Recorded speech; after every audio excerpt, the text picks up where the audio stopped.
Thank you for being here. My name is Elizabeth Aloni, and I'm with Schneps Media. Schneps Media is the largest media company in New York. We publish over 70 newspapers, magazines, websites, webinars, podcasts, and events throughout Queens, Brooklyn, the Bronx, Manhattan, Westchester, Long Island, and Philadelphia. And today we're thrilled to bring you this very important webinar, Living Options for Seniors. And we are certainly thrilled to welcome Nancy Rojas of Flushing House, who is going to be able to tell us and so much more.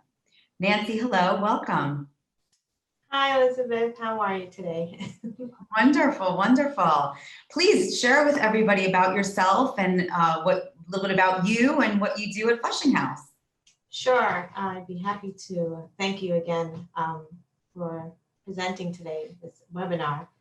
So my name is Nancy Rojas. I am the Vice President of Marketing and Development at Flushing House. And I have been here for a little bit over 20 years. The one thing that has kept me at this organization is really the desire to help older adults and their family members. I really see this as a mission for our organization. And I love what I do, and I get to meet new families and new potential residents every day. So this is a wonderful opportunity to share. That's wonderful. And the fact you've been there for 20 years speaks volumes for sure.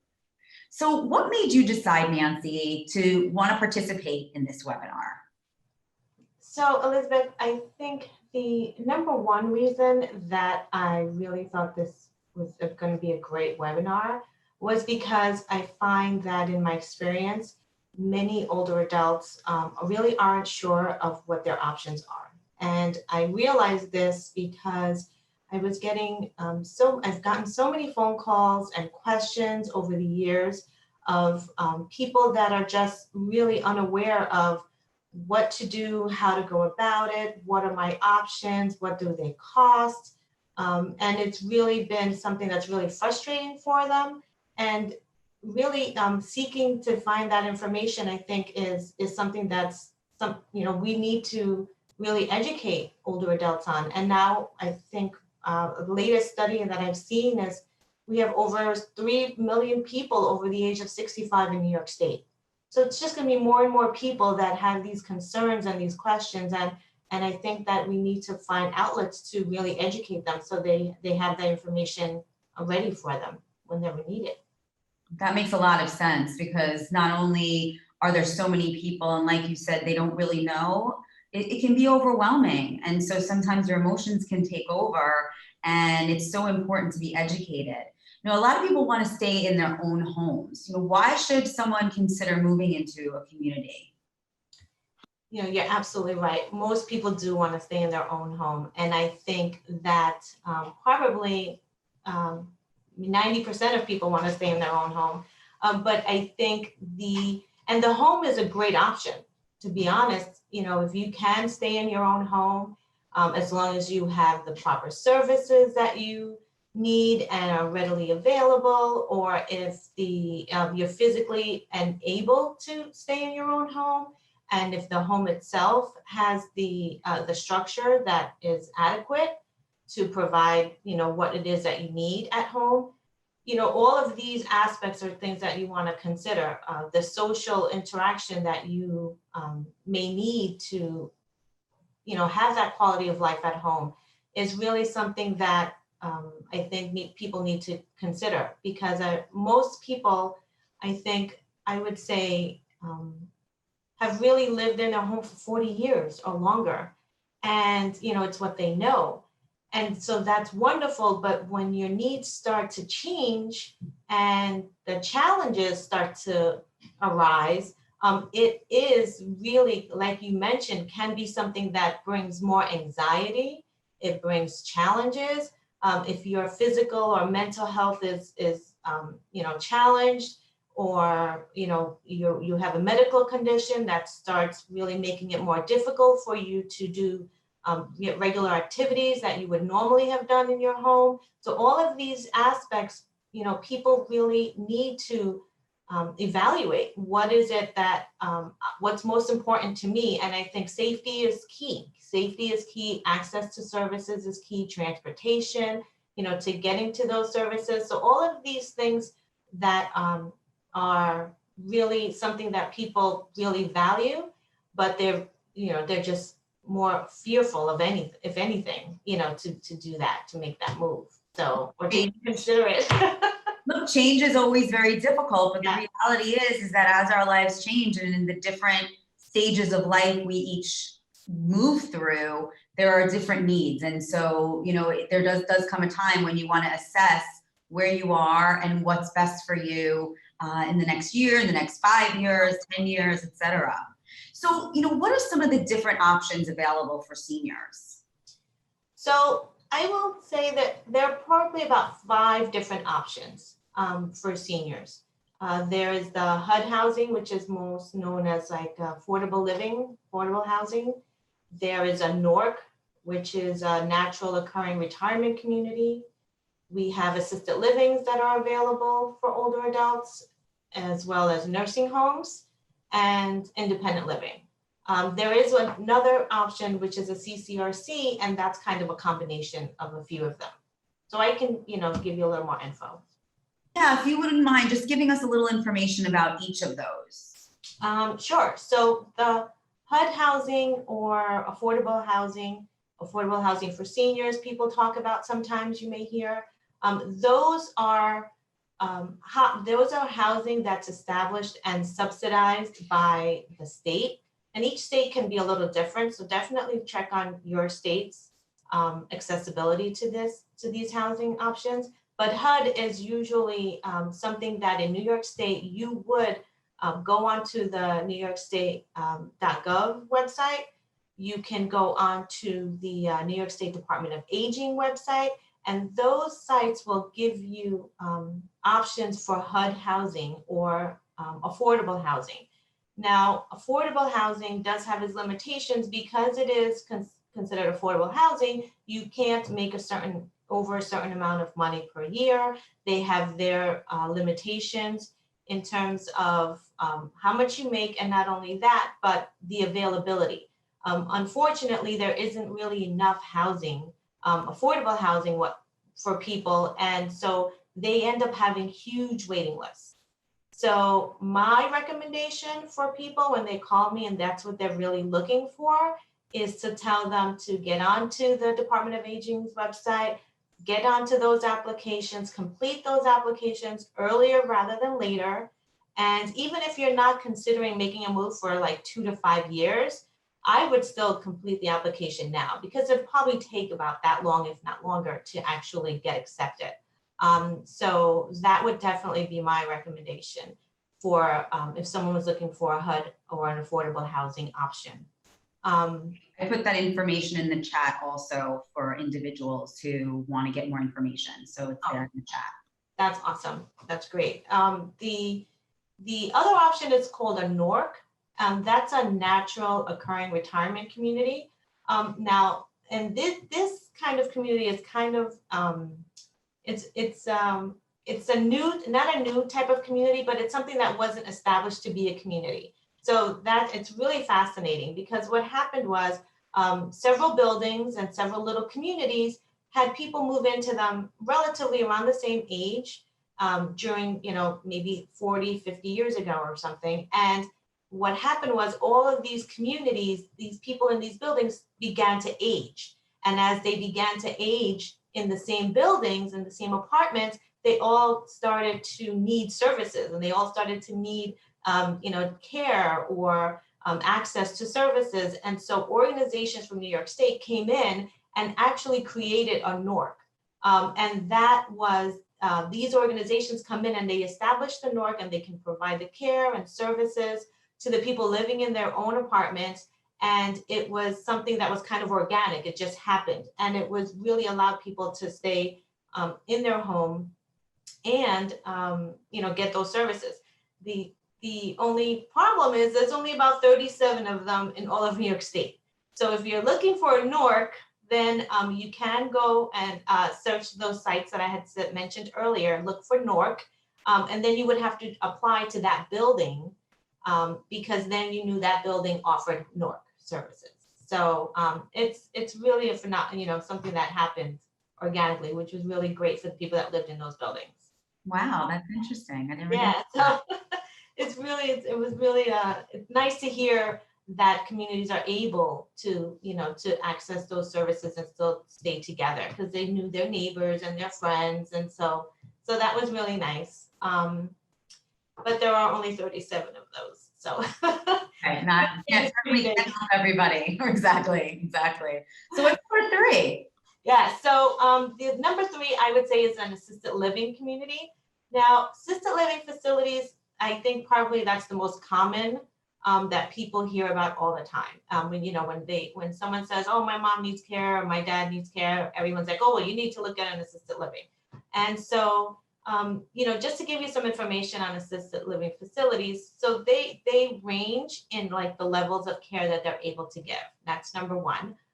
But for the most part, all of them are able to provide a housing for your loved one, for the older adult.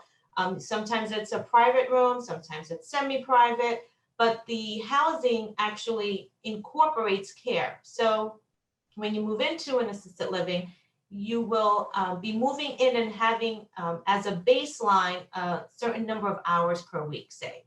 Maybe you just need a little bit of help with medication management, or maybe you need a little bit of help with your ADLs, which is activities of daily living, dressing or bathing. You just have some challenges with that or something like that.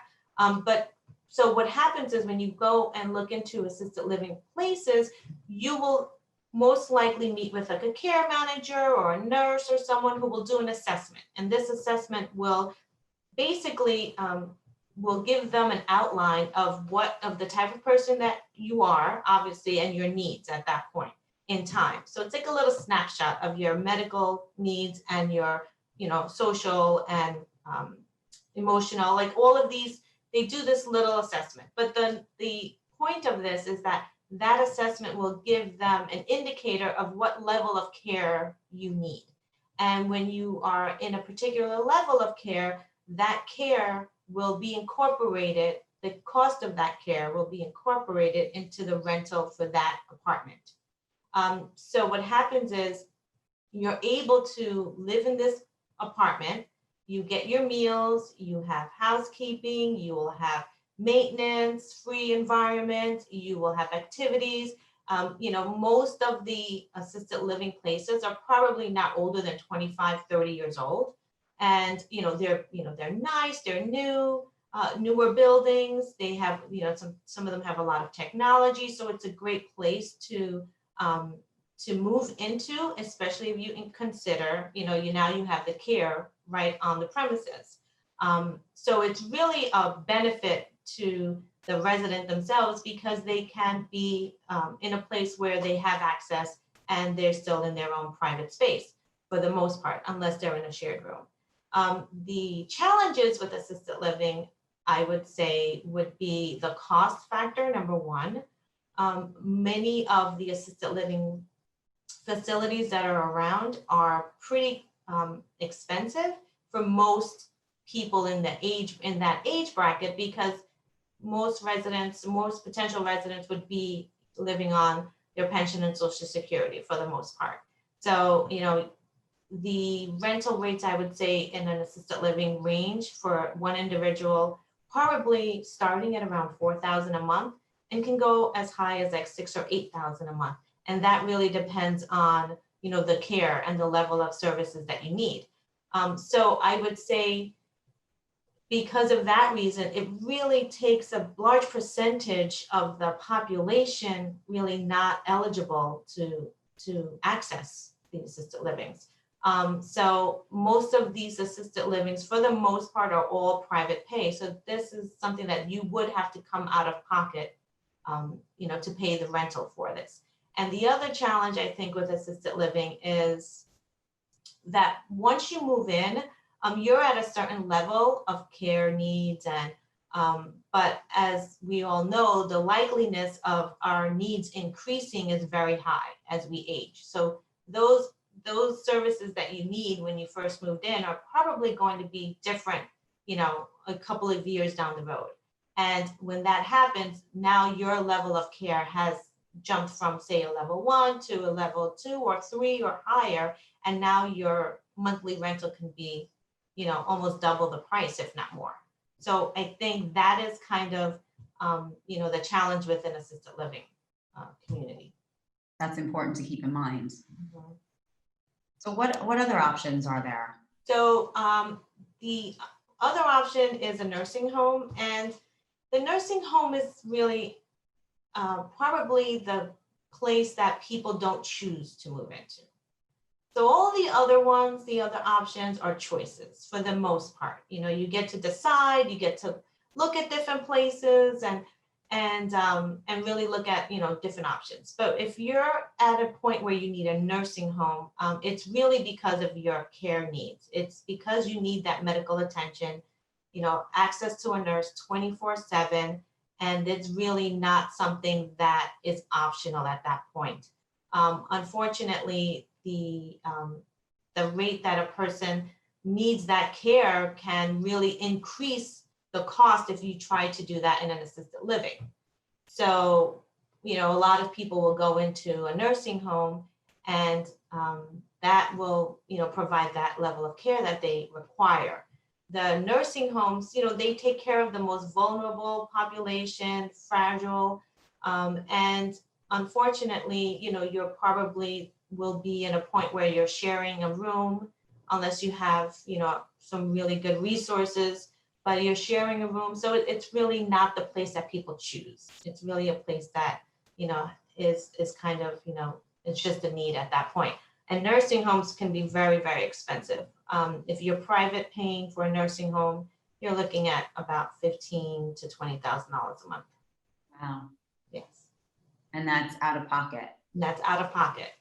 Wow. So it's so a lot of people, as we can imagine, don't want to move into a nursing home. They don't want to get to a nursing home. So I always tell people, well, the best way to not get into a nursing home, if you like being in a community setting, is getting into a community sooner rather than later, because then you have more time to build up, the sense of the person that you are, where you're getting good meals, where you're getting the social interaction, where your health is being looked at, and things are being monitored, and you're getting that care, at a younger age potentially, so that the hope is that you either can stay in the assisted living or independent living longer, and you don't really need to graduate to the nursing home, or when you do, it's just for a short period of time.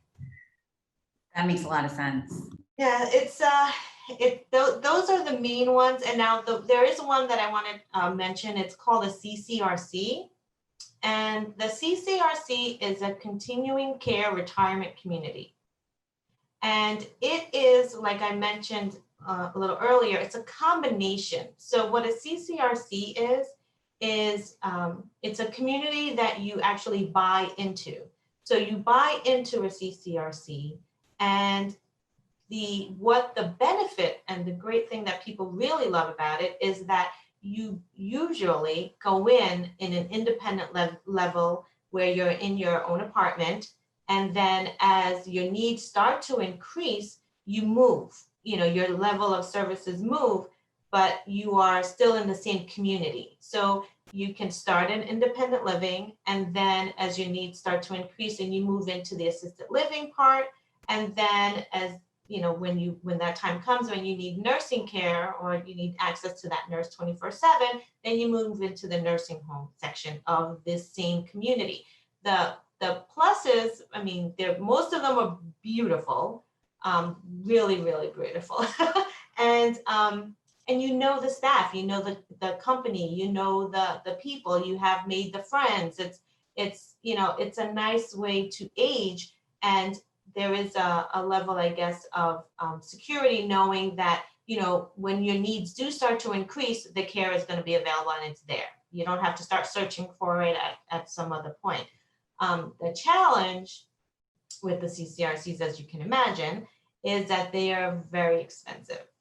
So I would say the average moving into a moving into a CCRC, you have to pay an entrance fee. And the entrance fee can be anywhere from $300,000 to a little over $1 million just to buy into the community. Now, that puts a lot of people that would normally, look into this option, open up their eyes really wide and say, oh, wow, that's a lot of money. And again, the concept is, we take care of you for the rest of your life, right? So that's kind of what they are trying to establish with their customers. And it's true, it's just, can you come up with that upfront large entrance fee, and then you still need to pay a monthly maintenance fee with that. So that monthly maintenance fee ranges from like $2,000 to $4,000 a month. So you still need to have the income, to be able to pay for that. But the key is that, you don't have to make another move. And the CCRCs is something that I would say to people, if they're interested in that, definitely do your research. There are so many different types of CCRCs because you are signing a contract. A CCRC is almost like a real estate transaction and an insurance combination. So that's really what you're buying into, besides the community. So they change. There's different little caveats with each type of contract that they offer. So if you're interested in a CCRC and you have been blessed to be able to afford to move into a CCRC, definitely do your research and ask a lot of questions. So now all of these options are available in New York. Yes. Yes. There aren't as many CCRCs in New York State, but they do have them, available. Okay. So tell me a little about why independent living is a great option. So independent living, which was the last one I was going to share, because that's really what, my expertise is in terms of my background and my education. But I will say independent living is really, it's an option for older adults, 55 and older, that want to still be in control of their own lives. But they do really want to be in a setting where they have less things that they have to be concerned about and care for when it comes to maintenance, when it comes to, things around the house that they have to take care of. I would say that independent living is definitely a good option for an older adult, mainly because of the social component that it offers, that interaction, that engagement.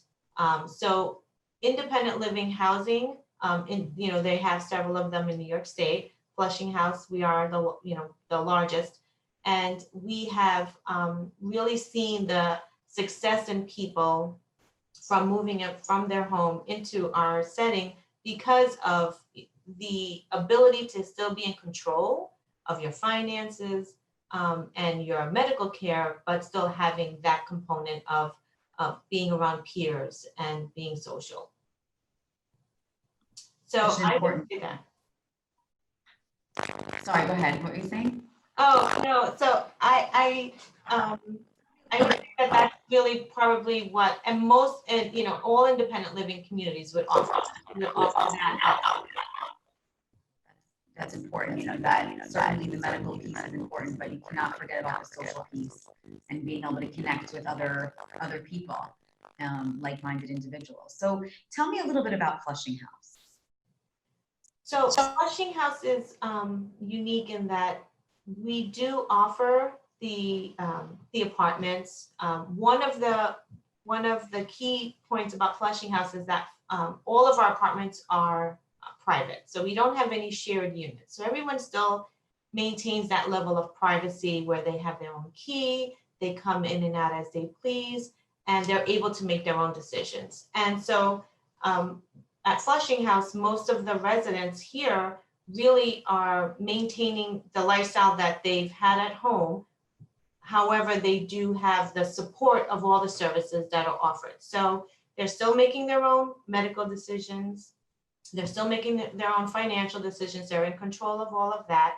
But the support that is offered at Flushing House with the meals and the housekeeping, the activities, and all of the social components that we offer, the trips and the opportunities for engagement and volunteering and things really give people a quality of life and really keep people engaged. And so they are mentally stimulated, they're emotionally stimulated. We also offer, we have a chapel on the premises, so we offer different services. So if that's, they're spiritually connected, they continue and they can really worship however they choose with peers. So it really gives them that opportunity to still really feel like they're, they have purpose and they can still contribute in some way or another. And they have friends that can do that with them. And so it's definitely something where we have really strategically made sure that we can offer the residents, because I think that they need to be able to make their own decisions. And we have been able to offer these services to them, not only the non-medical, but what we've done is strategically, like I mentioned, was why we brought on the additional services and amenities that are at Flushing House.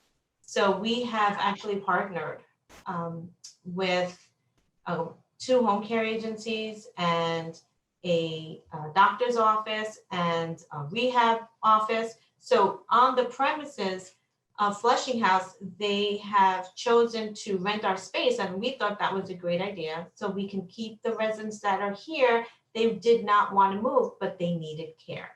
So the home care agency is here and they're able to provide that service if the resident chooses. Now, the nice thing is, again, because the residents are in control of their own medical concerns and medical decisions, they can choose whatever provider they want. They can choose to use the services that are available here, or they can choose to continue using the ones that are outside of our building. And the key is they make the decision. And I think that's really what's most important about being able to live in an independent community, because you're still in control. The resident is still the one who is making the choices, making the decisions. What we offer is the support that's around them. We surround them with the support and the care of, being here and not being alone and having access to, security or staff 24/7, but they're at the end of the day making the choice and making the decision. And they get to make that decision every month because this is a month-to-month rental. So it's really something that, is really beneficial. And I think that they, most of our residents choose to live here for many, many years. Wow, that sounds like a wonderful thing to be able to be so empowered and be able to make changes as they change in your life and as it's necessary. So when someone comes to Flushing House, what's included? And what kind of size apartments do they have to choose from? So I think most of the residents here, when they move in, we actually let them see both size units. So we want them to see where they think they would feel most comfortable. We have studio apartments, we have 1-bedroom apartments. The studio apartment is about 350 square feet. The 1-bedroom apartment is about 650 square feet. But the key is that it's not only the apartment that they're going to live in the apartment, but they're really living and becoming a part of a community. So what you really want to, I would say, look at when you're looking at places, specifically, I can tell you Flushing House offers so many other avenues of places where people can gather. So you are spending your time in a dining room in a restaurant style dining room. You're with other people and peers. You're in a game room. You're in a chapel, a library.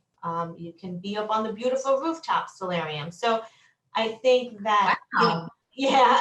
it's really beautiful up there. We have a gorgeous view of the New York City skyline. So I would say, it's not only about the actual footprint of the apartment. I would definitely say, you're really looking at the community as a whole, because you're going to be, the hope is that you will spend much of your time outside of your apartment, being engaged and having access to all the services and just stepping out. And the great thing is you can do it as much as you want or as little as you want. If you feel like being social, you can be social. If you don't feel like being social that day, you can just stay in the apartment and have them deliver your meals that day. So it's really your option, and that's really the benefit. And then again, you know, I would say most people, when they move in, they don't want to move out. So as their needs do start to increase, they find ways and they'll hire the services because this is their home and they don't want to have to leave. And they will figure out a way to make it work. Oh, wonderful. That's Yeah. wonderful. Yeah. How safe is Flushing House? What have you done and are doing to ensure the safety of the residents? So I will say, I mean, during this whole pandemic and COVID, we really had to look at all of our policies, and we looked at all of the things that we had done in the past, and we really had to make a lot of changes in terms of what the CDC guidelines were, and even, you know, daily almost as reports came out, or they were making suggestions for communities like ours. So we actually have had to make a lot of changes in our policies according to those CDC guidelines, and we did. And so I think the challenge now is for older adults to really feel safe. You know, how can I feel safe? So we have put in a lot of different, I would say, restrictions and entering the building, or if you are entering the building, what time, at what point can you enter the building? When we have visitors, we have the whole building is sanitized. We have hospital grade sanitizing solutions that are being fogged throughout the building. We also have masks and that are available for all the residents. We take temperatures of everyone moving in or even walking in. We now slowly had to, you know, based on the regulations, we looked at what the suggestions were for our communities. And now we do have visitation is open. We did have to close for a certain time, but we are happy to say that we do have open doors right now for visits. And so family members are able to come in and really, you know, see their loved one that they hadn't seen, even though we did a lot of FaceTiming and we did a lot of things to help the residents connect with their families. That's some of the things that we have done, and we're continuing to monitor and evaluate and look at what, you know, what are the best practices for communities like ours, and how can we keep residents safe and continue to do that. And I think we're doing a really good job. The residents are really happy about it. They are actually, you know, say, thank you so much. You know, we know you're trying to keep us safe. We understand. And so, you know, but as we have, you know, open doors, open dining, and things are limited, but we're still, you know, obviously providing all the services, but we're doing it in a different way. And that's really something that has changed, you know, during this pandemic. We all can't wait to get back to normal. And I'm sure the residents are just, you know, the same on that page, but it's definitely something that no one, you know, could have ever foreseen. But I think in terms of the residents that we have here and the staff that we have, we've really, you know, done a great job of keeping them safe, and the staff has been great with, like, you know, whatever it takes to get it done, and just really being creative on how we can continue to keep the residents engaged, which is really fun to see. We never thought about all the different activities you could do in hallways and on the floors, but, you know, we're able to. And so, you know, and the residents really appreciated that. So it has been a tough time, but we have been really successful. So I'm really happy to say that. That's wonderful. Sounds like you certainly came together as a community. You know, here are the times when being a community is so important to be able to support each other. What about the location of Flushing House? Is it safe? Is it easy to get around? So the location is, we are what we call a vertical community. So we are 12 stories and we're in downtown Flushing in Queens. And our location actually is, I would say it's a really good location for public transportation. We have the 7 train that's right 2 blocks away. The Long Island Railroad is a couple of blocks away. We have large number, I would say at least 15 different bus lines that are, 2 blocks away from our doors. In addition to that, I mean, if we have any visitors that are going to come into the airport, we're only about a 15-minute drive from LaGuardia Airport. But in terms of, family members visiting or where would be a good location for a loved one, I think the nice thing about Flushing House and our location is that we're kind of, we're in the middle between Long Island and Manhattan. So a lot of times, many of our residents have family that live both on Long Island and both in Manhattan. So this is really like a nice midpoint for them. And, they can easily get to visit and see us. Love that accessibility. That's really key in making, again, empowering the resident to live their life. Who currently lives at Flushing House? Who would you expect there?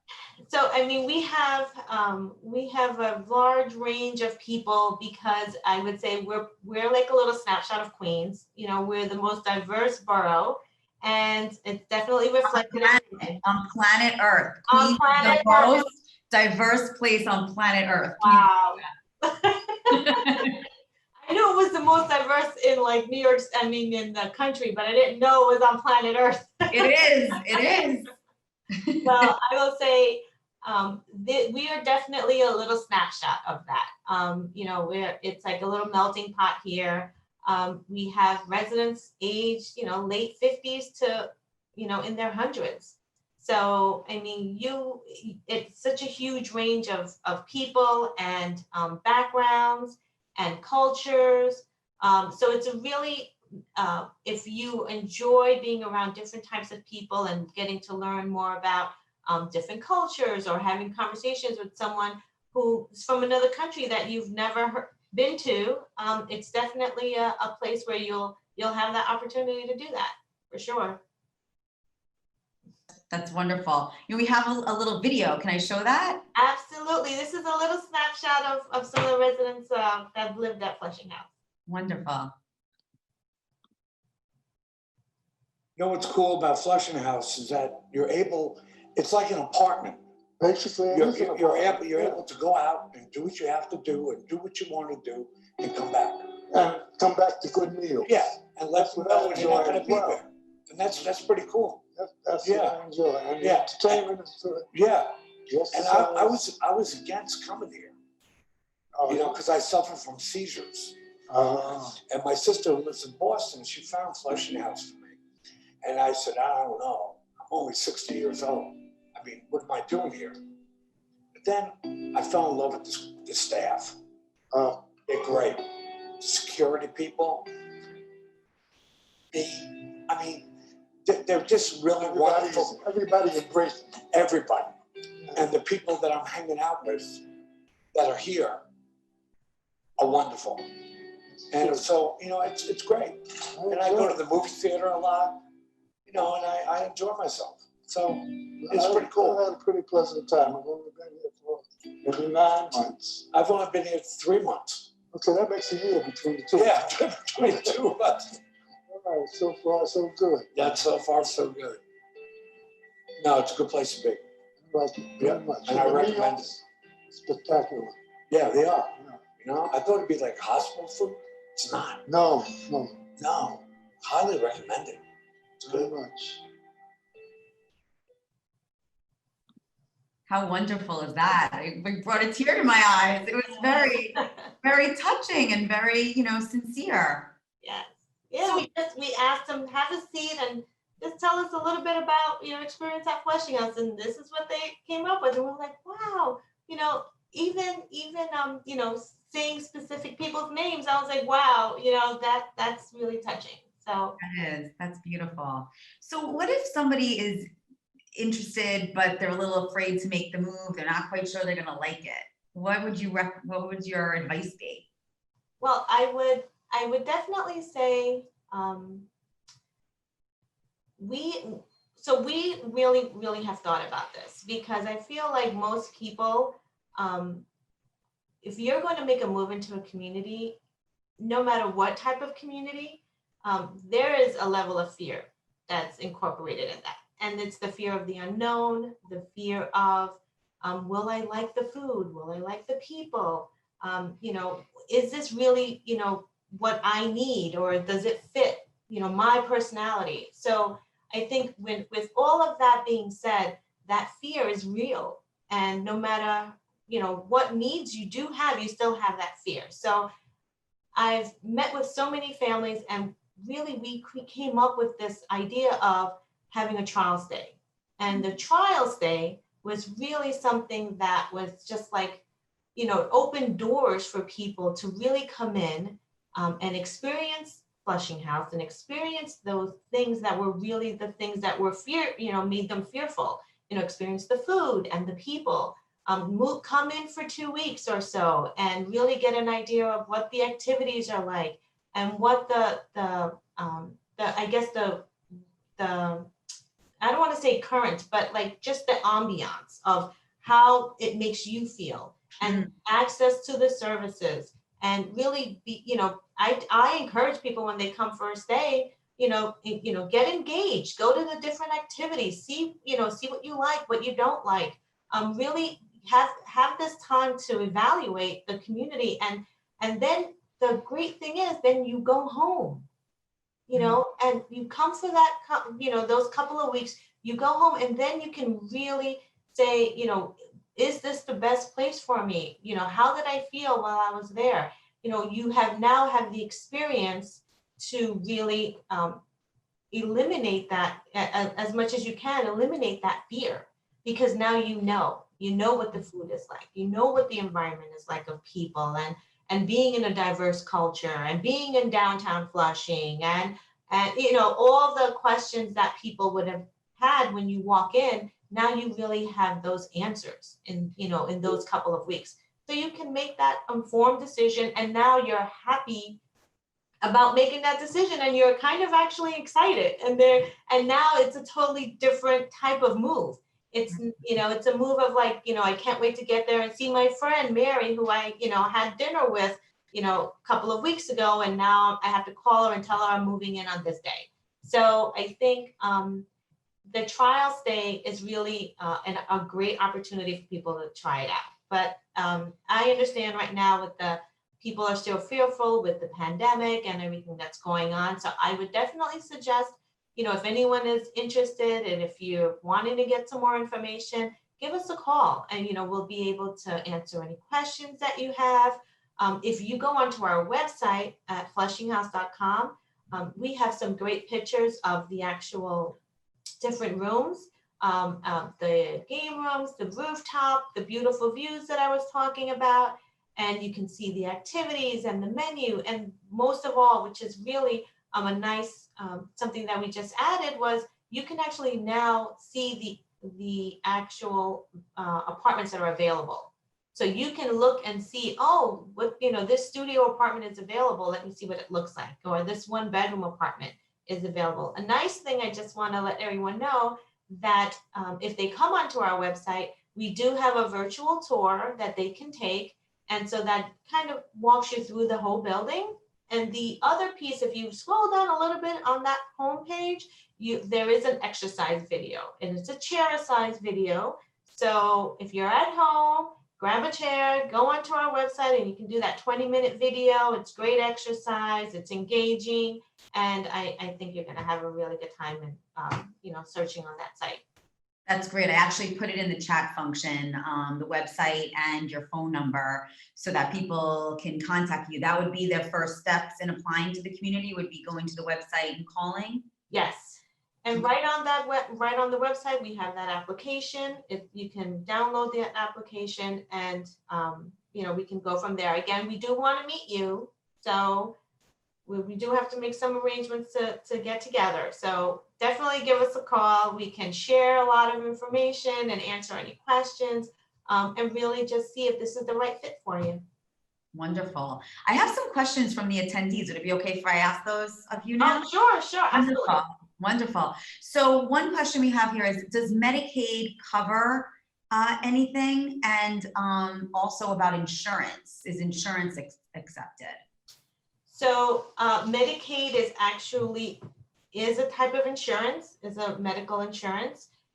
So unfortunately, Medicaid, because its insurance does not cover Flushing House.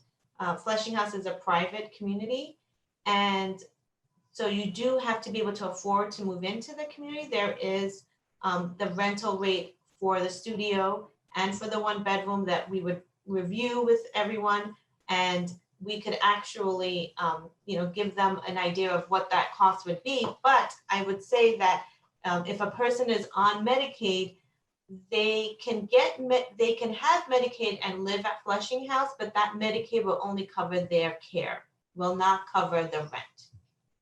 And it's in terms of other insurance, additionally, other insurances don't cover the rent. However, the rent will, the insurance will cover the doctor, say the office that's here, or the therapy if you have a prescription from the doctor. So your insurances can be used here to be used by the providers that are here, but unfortunately they don't pay for the rental. Got it. Now, another question we have is, does the rental include all the activities and food? Is that included in the rental as well? Yes. So, Okay. so it is our rental fees are an all-inclusive rate. So they would include the 3 meals a day, housekeeping and linen service. They would include all of the activities. After, hopefully we get out of COVID and, we'll be able to go back on our bus and go on our trips and continue doing that. And that is also included with the rental.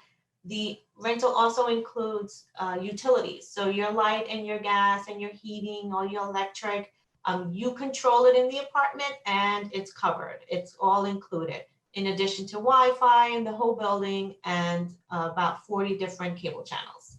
So everything is included. The only additional fee you would have would really be your cell phone or landline phone. It's nice because it's like everything's taken care of for you. Right. So that you don't have to worry about all those things. Mm-hmm. And keep track of it. What happens if a resident runs out of money? So if a resident runs out of money, I would say that's a good question. I would say one of the great things about Flushing House is that we are a not-for-profit organization. And as a not-for-profit, we're actually able to raise funds every year. So we run an annual drive to gather donations and contributions for the residents that are having challenges with their monthly rental expense. So what we have done is we have actually opened up a subsidy that we can in-house are able to provide for the residents that live here. So if a resident moves into the community and they outlive their resources, all they have left is, say, their income, whatever they had in the, in their bank account that was helping them, they're able to actually apply for a subsidy right through Flushing House. We ask for donations, from other vendors, from providers, from family members who, had a loved one here and enjoyed it so much and wanted to give back. And so we're able to keep the residents that want to live here. I'm proud to say that we have never had to ask a resident to leave Flushing House because of their inability to pay. And yes, and that's all due to, us being a nonprofit and being able to ask for donations and reach out to the public and the community to help support the people that live here. People are aging, people are living a lot longer than ever. And the resources that they thought would keep them or, for the rest of their lives, we're finding that, it's not necessarily the case. And unfortunately, that's something that stresses a lot of older adults out. And, will I have enough money? What am I going to do? And so, there is a financial portion and part of that application that we review, but we are committed to the residents that live here. And if they move in and this is what the place that they want to call home, we're going to try everything that we can in our possibilities and, you know, and using every avenue that we have to keep them here if this is what they want. That's a wonderful program. That really is. Moving on to another question our attendee has, a little different topic. Sure. You did touch on this about being able to visit your mom when she's living in the community, but there's another question that came up that, what about, you know, someone's sister who lives out of town? Can they come and visit their family member and stay over? So because we're independent living, this is the resident's own apartment. So they are able to have visitors, and again, so let me start with pre-COVID. Okay. Yeah, This is a little so I want to make sure that people understand. Pre-COVID, you are able to have visitors whenever you want. You can have people stay over whenever you want. You just need to notify us because everyone does sign in. So we want to make sure we know who's in the building at all times. And if you're having a visitor that's going to stay, you know, 3 nights, 4 nights, just let us know downstairs at the front desk, and we can make, you know, those notations, again, because we need to know who's in the building at all times. Now, currently, we are not allowing overnight guests unless it's, you know, if you're a home care attendant or something and you need that medical care. But for the most part, residents that are here, if they want to have a visitor, we ask them that they would ask the visitor to leave before the end of the evening, because we need to keep the building as secure as possible. And we can't have visitors, you know, going through any of the common areas or anything like that.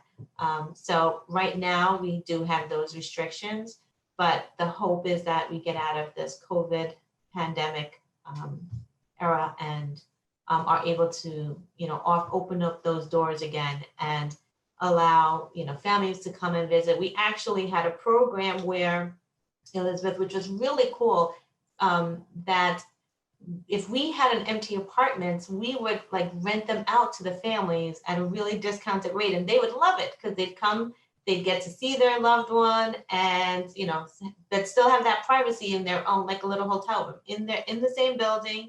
And that was a wonderful option for them. So we can't wait, and hoping that we're going to be able to offer that again soon. And as soon as that's available, we'll let the residents know so they can tell their families to come and visit. I mean, I have to say, so many of these programs, the way that you're talking, it's like so heart-centered.